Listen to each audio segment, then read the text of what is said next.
இந்த ஸ்லோகம் ஸ்ரீ ஷோடசாயுத ஸ்தோத்திரத்தின் 2வது ஸ்லோகமாக இருக்கு. இந்த ஸ்லோகத்திலிருந்து தான் நம்ம தேசிகன் உண்மையாகவே இந்த ஷோடசாயுத ஸ்தோத்திரத்தை துவங்குகிறார் என்று சொல்லலாம். என்றால் இந்த ஸ்லோகத்தில் முதல் ஆயுதமாக 16 கரங்கள் 16 ஆயுதங்கள் என்று பார்த்தோம். அந்த 16 வெப்பனில் ஃபர்ஸ்ட் ஆயுதமாக இருப்பது அந்த சக்கரம் தான். அதனால் இதை எப்படி நம்ம இமேஜின் பண்ணி பார்க்கணும் என்றால், பெருமாளுடைய சங்கல்பத்திலிருந்து, அவருடைய அந்த எண்ணத்திலிருந்து சக்கரத்தாழ்வார் தோன்றுகிறார். அதாவது சுதர்சன சக்கரம் தோன்றுகிறது. அந்த ஒரு ஆயுதம் அதன் சங்கல்பத்தினால் 16 ஆயுதங்களை உருவாக்கி கொண்டு சக்கர தாழ்வாராக விளங்குகிறது என்றுதான் நம்ம அதை கற்பனை செய்து பார்க்க வேண்டும். அப்படி இருக்கும் சுதர்சனார்வாரின் அந்த 16 ஆயுதங்களில் முதல் ஆயுதமாக அதே சக்கரம் தான் இருக்கு. பெருமாளின் சக்கரத்தின் கரத்தில் இன்னொரு சக்கரம் இருக்கு. இப்ப இந்த சுதர்சன சக்கரத்தை பற்றி இந்த இடத்தில் இந்த ஸ்லோகத்தில் நம்ம தேசிகன் கூறுவது, யதாயத்தம் ஜகத் சக்கரம் காலச்சக்கரம் ச சாஸ்வதம். யதாயத்தம் ஜகத் சக்கரம், இந்த பிரபஞ்சத்தையே சுழல வைக்கிற ஒரு சக்கரமாக தான் இந்த சக்கரம் இருக்கு.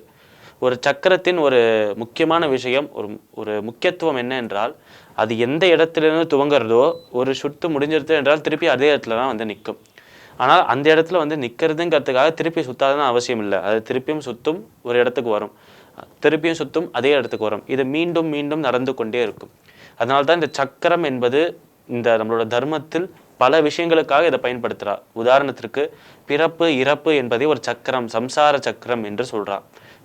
பிறந்தவர் இறக்கதான் செய்வார், இறந்தவர் மீண்டும் பிறப்பார், மீண்டும் அவர் இறப்பார், மீண்டும் பிறப்பார். ஒரு சக்கரம் மாதிரி அது போய்கொண்டே இருக்கும். அப்படி இருக்கும் ஒரு சக்கரமானது காலத்தின் சொரூபமாகவும் இருக்கு. ஏனென்றால் நம்மளுடைய தர்மத்தில் இருக்கும் காலம் என்பது 4 யுகங்களை கொண்டது. கிருத, திரேதா, துவாபர, கலி. ஆனால் கிருத்த யுகம் அதாவது சத்தியயுகம், திரேதா யுகம், துவாபர யுகம், கலியுகம். கலியுகம் முடிந்த பிற்பாடு மீண்டும் சத்தியயுகம் துவங்கும். அதனால் காலமும் சக்கரத்தை போலதான் சுழன்று கொண்டிருக்கு. அதனால் இந்த ஒரு சக்கரம், இந்த ஒரு சுதர்சன சக்கரமானது கால சக்கரமாக இருந்து அனைத்தையும் படைக்கவும் செய்கிறது, அனைத்தையும் அழிக்கவும் செய்கிறது. என்றால் நேரம் வந்துவிட்டது என்றால் எதாலும் இருக்க முடியாது. அழிவுக்கான நேரம் வந்துடுது என்றால் அனைத்தும் அழிந்தேதான் தீரும். அதனால்தான் அனைத்திற்குமே, படைக்கப்பட்ட அனைத்து விஷயங்களுக்குமே ஒரு எக்ஸ்பைரி டேட் என்பது இருந்து கொண்டே தான் இருக்கும்.